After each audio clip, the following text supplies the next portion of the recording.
a plusieurs mois, chez Vivendi, nous avons dû faire face, comme toute notre industrie, à la montée de l'intelligence artificielle générative.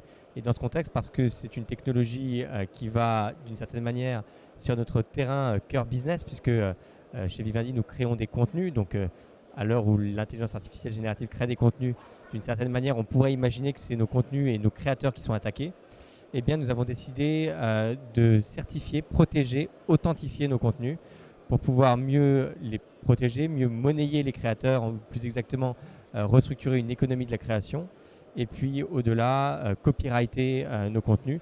Et dans ce contexte-là, nous avons lancé des premiers POC, des premiers tests avec pour commencer la protection de documents et à toute petite échelle la protection d'abord des communiqués de presse.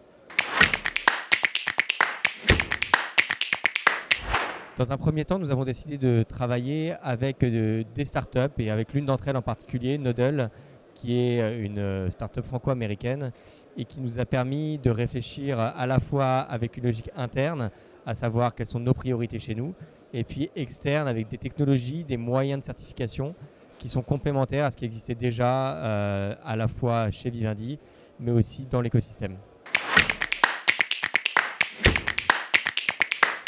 Ce petit POC, ce petit test, c'était vraiment une fusée d'essai pour voir déjà si la technologie fonctionnait, pour voir s'il y avait un intérêt. Pour nous, l'objectif désormais, suite au succès de ce petit test, c'est de généraliser la certification des contenus et surtout d'envisager, pour suivre ce qu'a dit notre PDG, la généralisation de la protection de l'ensemble des contenus du groupe Vivendi.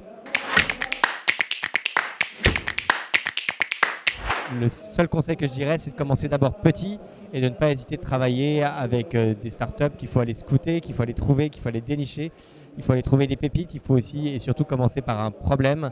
Ça ne sert à rien d'arriver avec des solutions si on n'a pas d'abord un problème. Et c'est comme ça que de notre côté, nous avons structuré notre projet.